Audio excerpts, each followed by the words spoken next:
Hi do-it-yourselfers. This video is about a Tacoma 2002 and a friend called me and his truck was having issues starting when it was cold.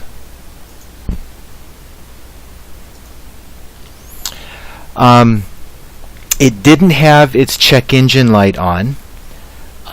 It would not start when the engine and the outside temperature were cold. Let's say, I don't know, 50 degrees or so in the morning. But he could get it to start if he opened the accelerator pedal a little bit. So what he's doing is he's opening the throttle to let a little bit more air in to allow it to start. In addition, once the car was running and warmed up, it ran great. Likewise, when the engine and outside temperatures were warm, example 70 degrees Fahrenheit, it would start up no problem. So my angle of attack was to pull code to see if there's any pending codes. There was no DTC at the time, but I want to see if there's any history or pending codes. I then wanted to verify the battery was strong. Since I didn't really hear it when it occurred, maybe the battery wasn't enough voltage or was turning the engine quick enough for it to catch. I didn't know. But given what he was talking about, he was able to start it with the gas pedal. I had a feeling it was IAC, but I wanted to put that at the end. Didn't want to go in too biased. So I started by pulling the codes. I found no codes in current, pending, or history. So then I wanted to verify the battery and charging system. So this is the steps I went through real quick. The columns, the step number, the engine state, the lights, and if there were any load I'd consider, let's say a stereo, heater, and air conditioning. So step one is he drove over to my house, so in theory the battery should have a good charge. It was about a 20-minute drive to my house from his house. So that battery should have been pretty good. So when he drove up, the first thing we did is we turned on the headlights for about 5 minutes, and that removes the surface charge off the battery. That way you get more of a true state of the battery. So it was 85 degrees that day. It was fairly warm, and the battery measured 12.5, which is pretty good for that temperature. It was about 85% state of charge. So then I wanted to see how it would do while starting the car. I'm in step 3 now. So there was no lights or load, and we started the car, and I wanted to see how much the voltage would change, and it dropped to 10.2 volts, which is pretty good. So then it was obviously running at that point. I measured battery voltage, and it was around 13.9. So clearly that's above step 2 at 12.5 when the engine wasn't running. So that implies that the alternator is charging the battery. And since step 2 it had a pretty good state of charge, the battery was also taking a charge.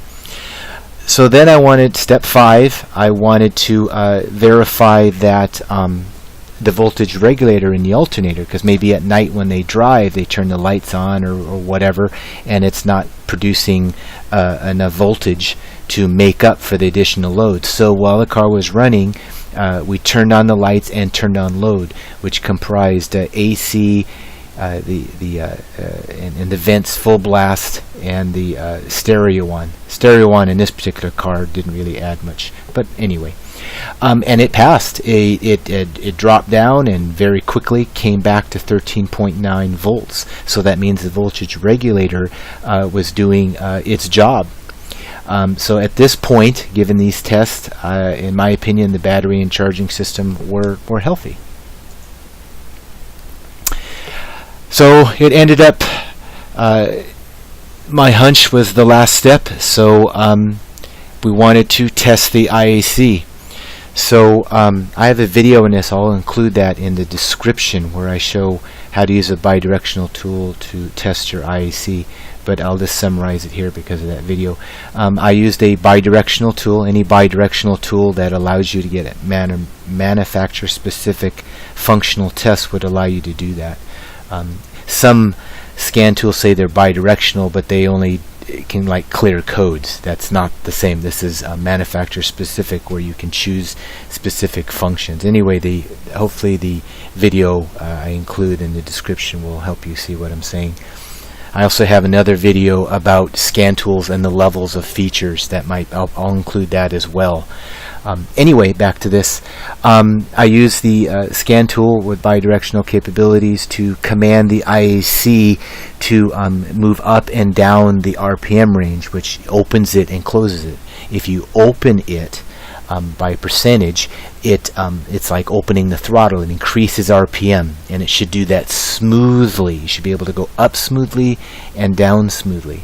But this particular time when we ran it, it was stuck. I was at like 70% and the engine was still at idle. It should have been revving pretty high. So I knew it was stuck, so I just took a screwdriver handle, and since there's a magnet in there, you don't hit it really hard. You just sort of, smartly hit it, and I smacked the outside of the IAC. And in this case, when you see in the next slide, it's sort of hard to get to it. It took me a little while because it's underneath sort of the intake where the motor is, or the solenoid I should say, where the coils are and the magnet. It took me a while to get it, and I smacked it, and all of a sudden it jumped up. So that implied right there, that told me that IAC was sticking.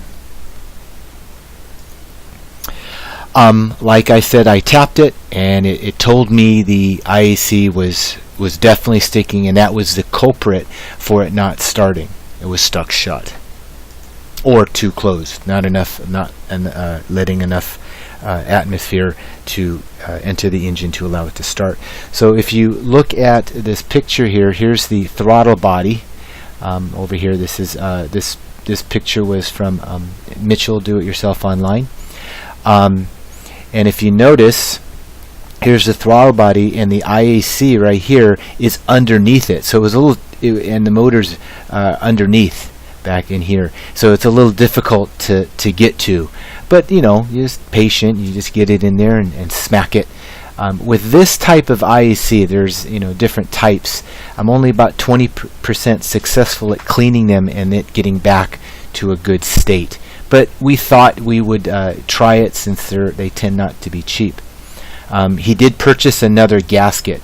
With this type of IAC, I always suggest replacing this gasket because it's rubber.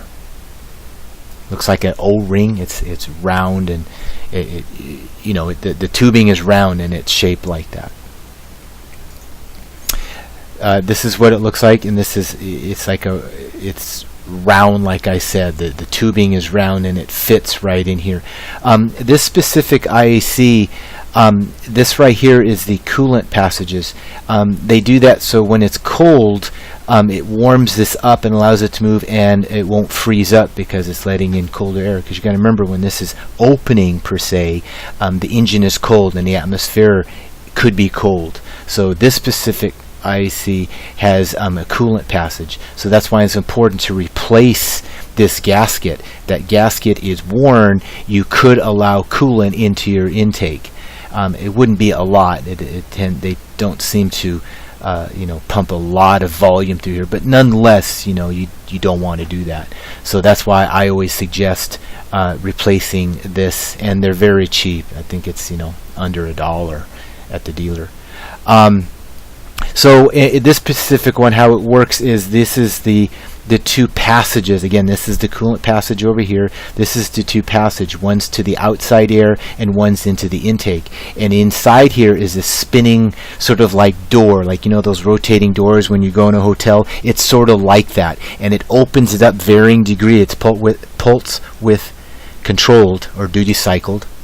It's pulse width control because you're controlling a motor, and it opens that to a specific amount to allow so much air through. So that's how this IAC works. I call this a rotating type, sort of like that hotel I was telling you about.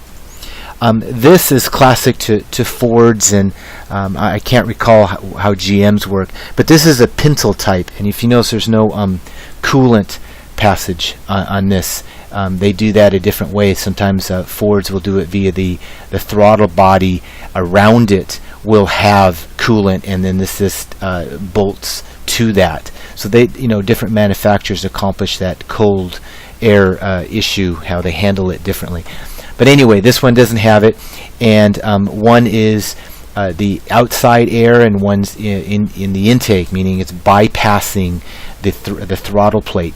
Anyway, this specific type is, I call it a pintle, because what it does is it's like a cork in a bottle, and it opens it up just a little bit to allow air to seep through into the bottle. Well, it's here, so it opens up a little bit. It's like a cork, and it opens up and allows air to flow through, and if it wants it closed, it pushes it down, and if it wants more air, it opens up, pulls that cork out. I call this a pintle type. And this specific type of IAC I've had very good luck with. I've worked on an F-150. I cleaned it 3 times, and it's great over the years. 2001, I believe the truck is, and I've cleaned it, a couple times, maybe up to 3, and it just keeps working. You may have different success. I'm just telling you my success. So we cleaned it, very careful. How I cleaned it is I make sure the electrical part is toward the top, so I'll go backwards. So if I was cleaning this one, I'd make sure this electrical part is pointing to the top, and I spray carburetor cleaner in these passages and use a pick and clean it out. This, similarly, I flip this so this is at the top, facing at the top, because you don't want the carburetor cleaner liquid to go into your circuitry. And then I spray it into here, and then I use a pick and I clean it out, and I move the pintle or the little rotating door in there very slowly, because I don't want to hurt any gears in here, and I just use a pick and I try to clean it. I spray it, let it sit, pick, spray it, and then soak it, pick it a couple times. Takes 20, 30 minutes. Usually you're doing it as you're talking to someone or watching a game or doing something else on the car. But that's just what we did. And in this case, we cleaned it, we reinstalled it, and I reran the test, and it responded pretty good. It did change, but it wasn't as smooth as like in the video. See, the F-150 was very smooth going up and very responsive as it went up the RPM and down the RPM. This one had some hiccups, so I told him he's probably going to need to replace it. He'll probably be okay for maybe a month or 2, if that long, and he'll have to replace it, because once it gets cold, it probably will start having issues.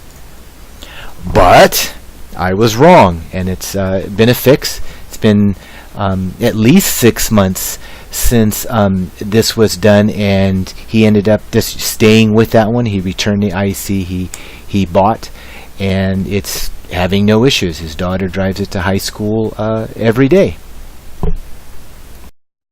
Thank you for watching. I hope you found the information helpful.